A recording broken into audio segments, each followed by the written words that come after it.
Hey everybody, this is a real quick video in case you have JBL Club 950 NC wireless Bluetooth earphones and you need to do a hard reset to the factory default settings on them.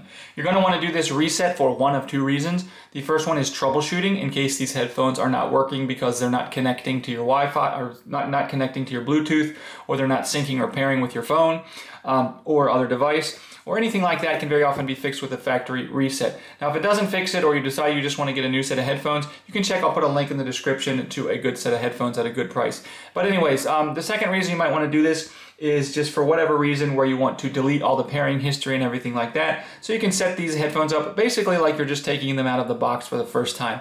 It's really easy to do. First thing we need to do is they need to be on for this to work. So if they're not on, we'll just come in and hit the power button to turn them on. And once they're on, we're just going to come and press and hold simultaneously the volume up and volume down buttons for more than 5 seconds. And after those 5 seconds or so, you'll see that the light, the headphones will turn off automatically, and they will automatically reboot into their factory default state. You can set them up like new.